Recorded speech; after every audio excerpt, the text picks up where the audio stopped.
So I'm here with Roni Nicole, or should I say Big Bang? Roni Nicole will be correct. But you know, most of the time in Japan it's like Big Bang. Right. Over in Japan, I'm billed as Big Bang Nicole, which translates into Big Bang Nicole. So I think you're kind of trying to give the appearance of a female Vader, coming in and destroying some Joshis and whatnot. But So yeah, they kind of World Women Pro Wrestling. Dana gave me that name, and I kind of ran with it, and I you like the didn't direction it's going. you didn't like Big Bang, or Oh, no. I just knew that coming over there that my character would be a little bit predetermined. oh, Because okay. I'm contracted with them. So I had an idea that they were going to do what they wanted with me. And so when they came up with that and they let me know that's what it was, I said okay and started formulating who Big Bang is from there. Okay. You can hold the mic up to your mouth though. Just make sure I get the needle, because these mics they pick up a lot around here. So plus you got a nice soft voice. So I speak loud enough for people to pay attention. yeah, but you scream loud in the ring too. Right, but real life and in the ring are two different things. Oh yeah. So just tell me, what gave you your love for wrestling coming up? Just growing up as little Ronnie. I have a lot of older cousins who were into a lot of scholastic things, and wrestling was one of them. So I would watch my older cousins wrestle, and when I was maybe about 7 or 8 years old, I caught Monday Night Raw, and so I was introduced to wrestling in a different way, that whole pageantry, and so I was really drawn into the pageantry of professional wrestling. When I got into high school, we unfortunately did not have a women's wrestling team, and we were not allowed to have women on the male team, so I didn't get the opportunity to pursue it scholastically at that point, and as my interests deviated a bit, I didn't pursue it in college, but once the opportunity for training presented itself, I was very thankful to get the opportunity to do that. Okay. So what was I hate to sound like any other typical radio or podcast show, but what was the one that popped you and just made you say, this is what I wanted to do? This what got me into the business? Because there's always like one or a few individuals that pops to one. Actually, no, not for me. It wasn't an individual. It was generally just seeing wrestling presented in a different way.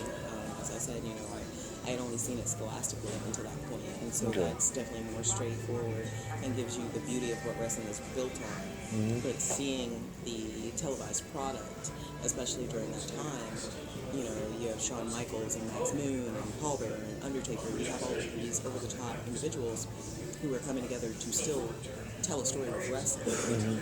And so for me, seeing how wrestling, which to me was something so stripped down and organic, was dressed up in a way that I had not seen before, that's really what drew me into it. I'll tell you one thing. You're one of the few individuals that I've known to probably interview in this podcast that ever mentioned Max Moon. Well, when you see something memorable, it'll definitely stick with you. Yeah, Conan and Paul Diamond. Yeah, thank you. Conan is a good dude, though. Yeah. But you grew up in North Carolina around here? No, I'm actually from Houston, Texas. Houston. That's a big hot wrestling city right there. Reality of wrestling. Indeed it is. Big shout out to Booker T and his Reality of Wrestling down there. I am available, Mr. T, whenever you are.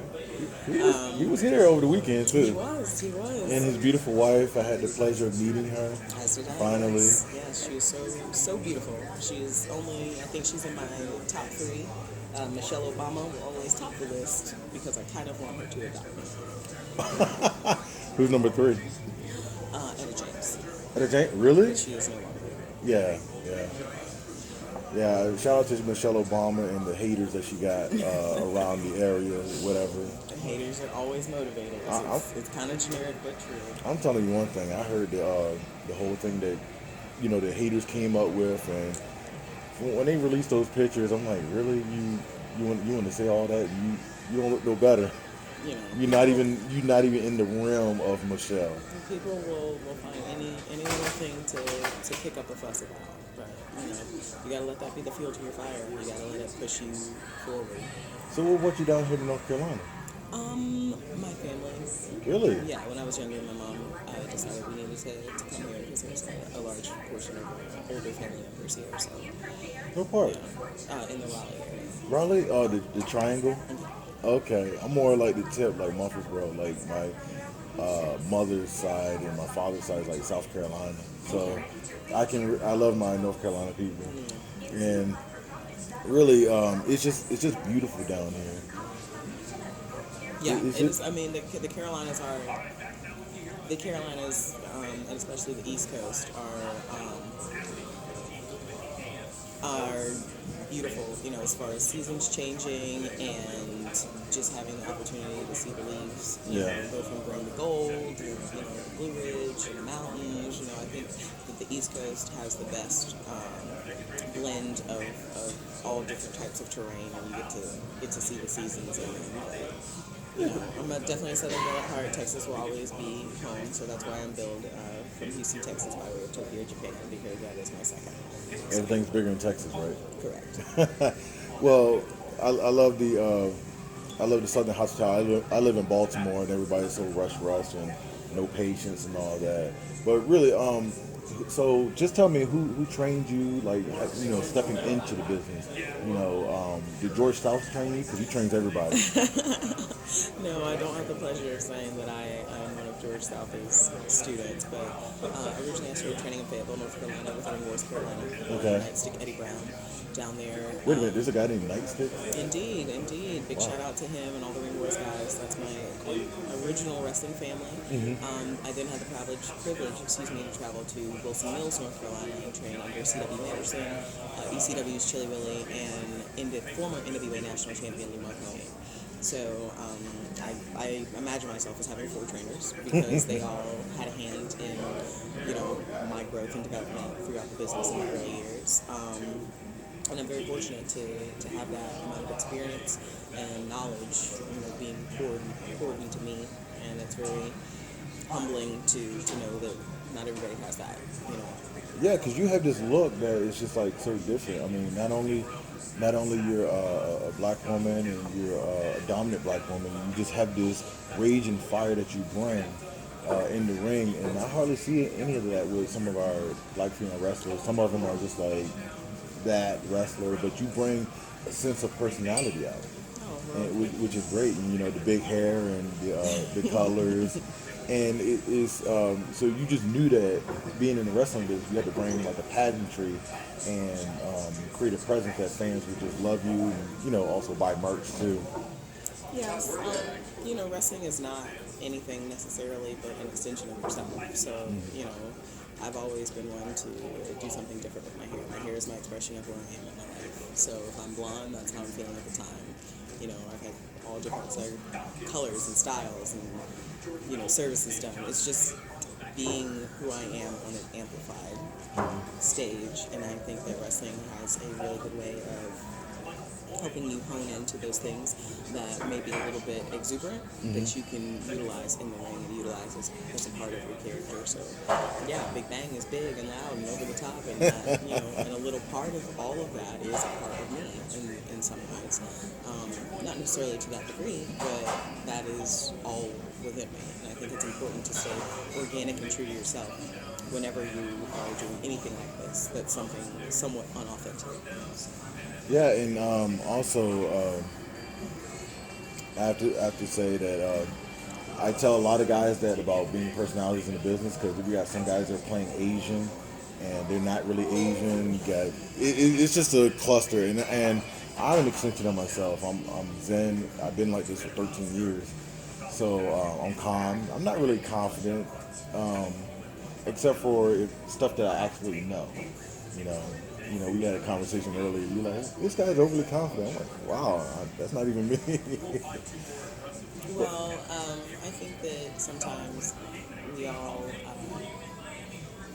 try to aspire to be what we envision ourselves to be. So it may not even necessarily be that you are, but because that is something that you may aspire to exemplify, you just so happen to do that. Yeah, and also, you're coming up in training and you're wrestling a couple places around here. Now, here's a big thing because I was very congratulatory of you when you started going to Japan, Right. and that had to be a whole new world in itself. I mean, how did that come about? Because did you send tapes or did somebody just mention you and somebody called you and said we want you?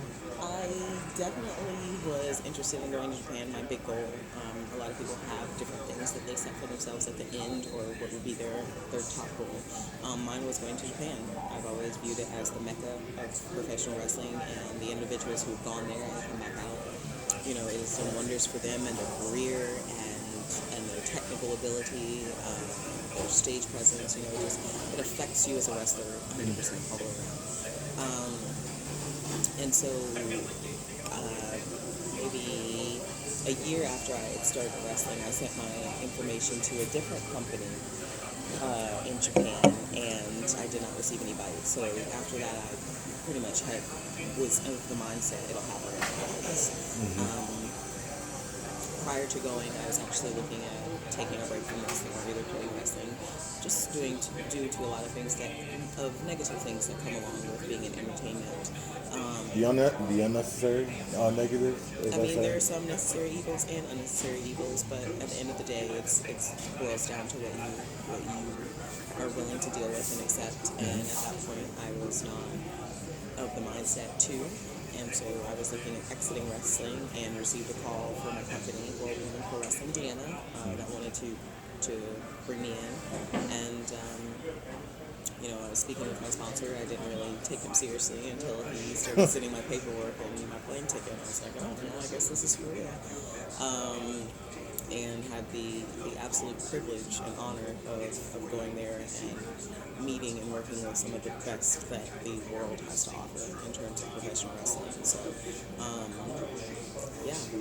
after they asked me to come over, I didn't have anything to lose. I'm not married, I don't have any children, I don't really have anything that would tie me to not being able to fully follow this dream. So, that's what I did. Should you name drop some wrestlers that I should be seeing in the near future? In Japan? Yeah. I think everybody who's in Japan has already established themselves. Okay. But there's always great talent over there. Big shout out to World Women Pro Wrestling Indiana, the Senpais, Jaguar Yokota, and Kyoko Inoue. Big shout out to Kat Howard, who wrestles out of Canada, but who wrestles for Reina. Kaylee Ray, who is with Stardom. Big shout out to her, tremendous talent. Who else? Hudson Envy, who I think will be wrestling with Sealing, which is another company that I work for there. But yeah, there's just, when you go to Japan, or going to Japan is either to bolster you as a wrestler or you have already established yourself. And so this is to help hone your skills and to give you another layer of training upon it. So a lot of the women who are over there, they have earned that. They have worked to that name recognition, that notoriety, and that skill level that will allow them to be successful and to have a wonderful career there. So big shout out to them. And I want to shout out my girl Francesca, who debuted back in October, if I'm not mistaken, for Reina. Okay. She is definitely someone to watch up and coming as well. Okay. Well, I don't know what company it is, but I have two females that went over to Japan. One is Roni Nicole, who's a sweetheart, and then another one is Nyla Rose, who's crazy. Yes, I'm familiar with Renee and Nyla. Big shout out to Nyla. She was actually just getting over when I was leaving on this last tour. And they were working for Marvelous, which is Shikusa Nagata's promotion. Okay. Well, that's Samantha over there. Samantha. Big shout out to Nagaya-san and those girls. They did a tremendous job. And, it's definitely encouraging to see how many different foreign girls that I do and I'm familiar with getting brought over because the talent is there. And getting that international stage and that recognition is tremendous. And wrestling in Japan just approaching the business from that way is amazing. So now that you got the call, you got this renewed sense of energy being in the business, in the wrestling business. Instead of quitting, you just further embrace your career, and you just know how far you can go, and know that you have tons of potential, or at least you show the people that you have tons of potential. I don't really think it was about that or showing anyone anything. I think it was in terms of I was trying to make the best decision for my personal health and wellness. You know, we don't live in the ECW area anymore. Thank God. I really think it's important to take care of your art and take care of your body, which is physically and mentally. And so, if stopping something is what's going to be best for that wellness, that's what I'm going to do. So at that time, everything that was negatively happening was having multiple layered effects on me, and so I definitely was not looking to continue to do something that was going to be detrimental. No one ever quits wrestling, truly. You never let it go. Just like the mafia life.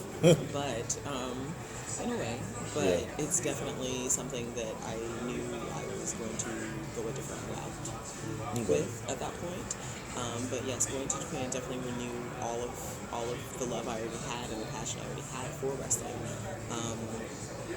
It's so refreshing to see how they conduct themselves and see how much wrestling is valued and how these businesses, because that's how wrestling is treated, are flourishing and doing so well, and the fans are so gracious and open and kind and really receptive, to what you're trying to do in the ring.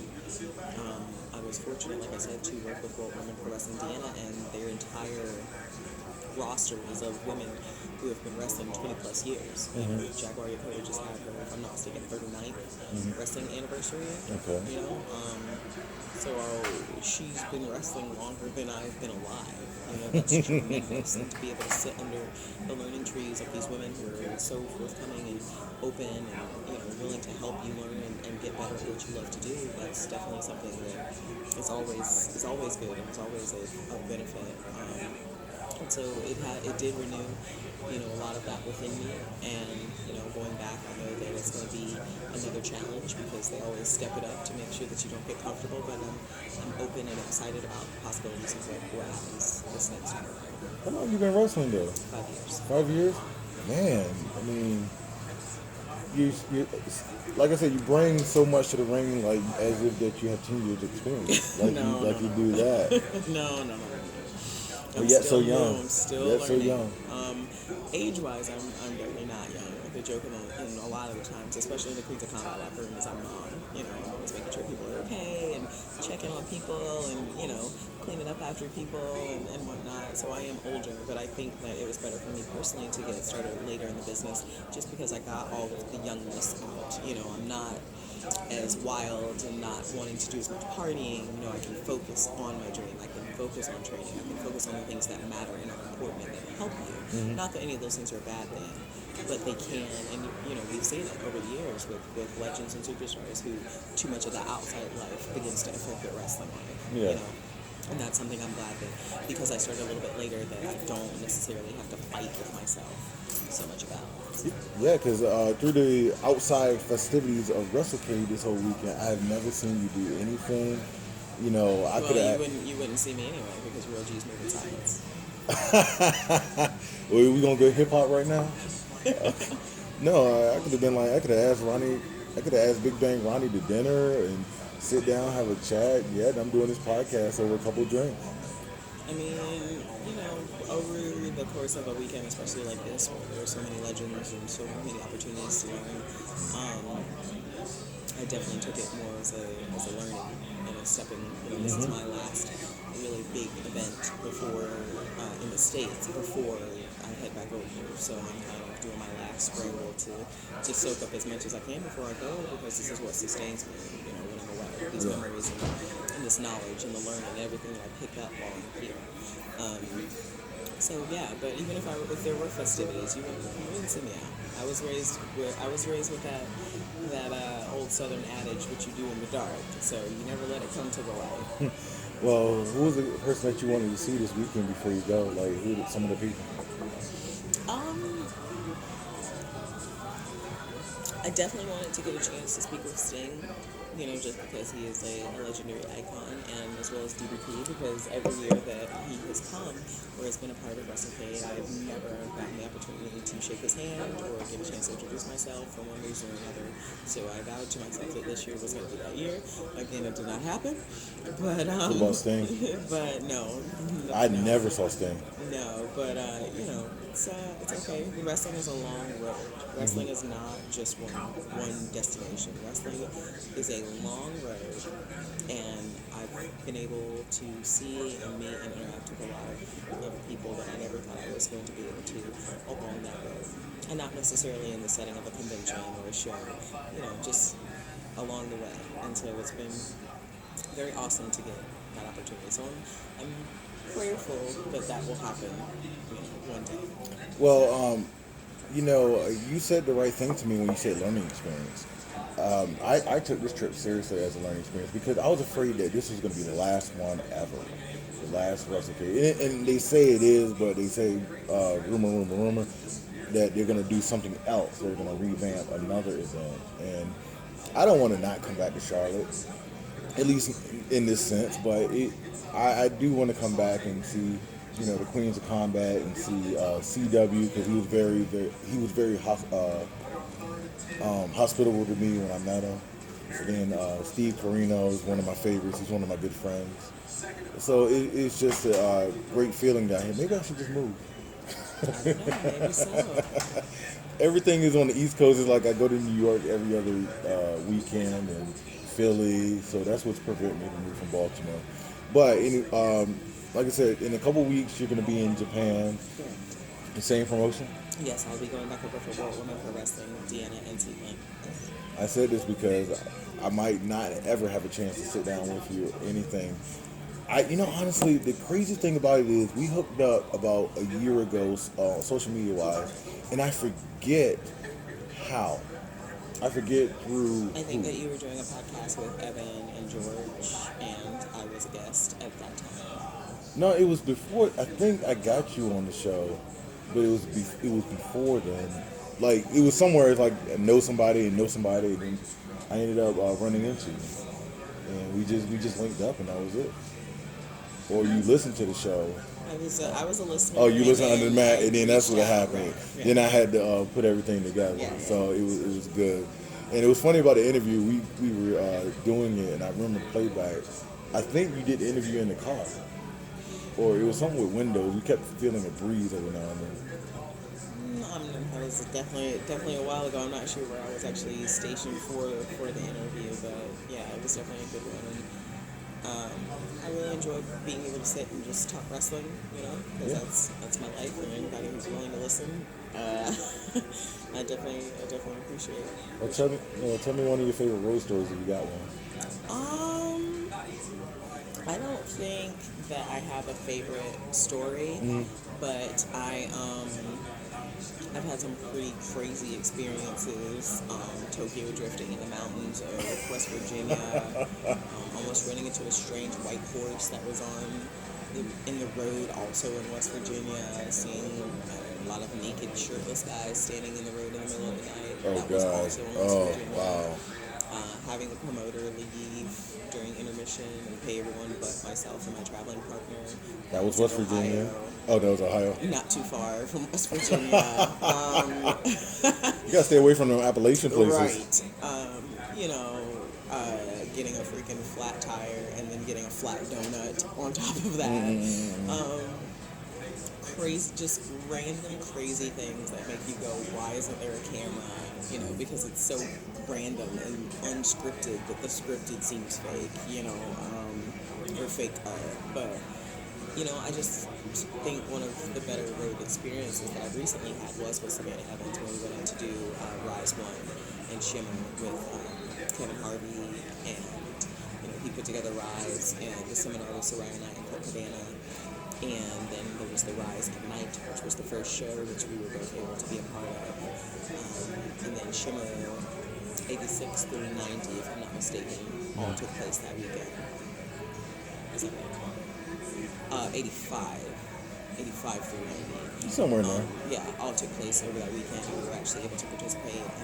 It was a really starving artist. We got to make this opportunity kind of work Yeah. that weekend, but My friend Jim Cross was over there.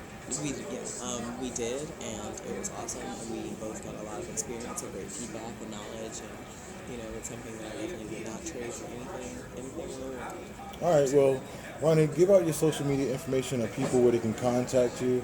You run a busy schedule, and then plus, I'm about to get out of here and go back to normal life myself.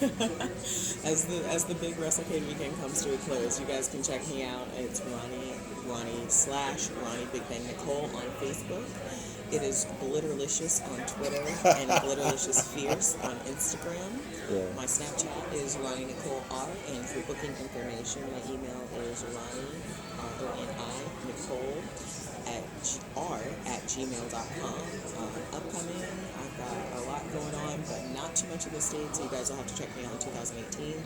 Bookers and promoters who are trying to book for late 2017, early 2018, please hit at me now, because I will be with World Pro Wrestling Deanna over in Japan. And I will be posting all my events on my fan page and streaming from there, so make sure that you check me out. And thank you so much for having me. I so appreciate being a guest, and this was awesome. All right, well, thank you very much, Ronnie, and we'll talk a little bit afterwards. Sounds good.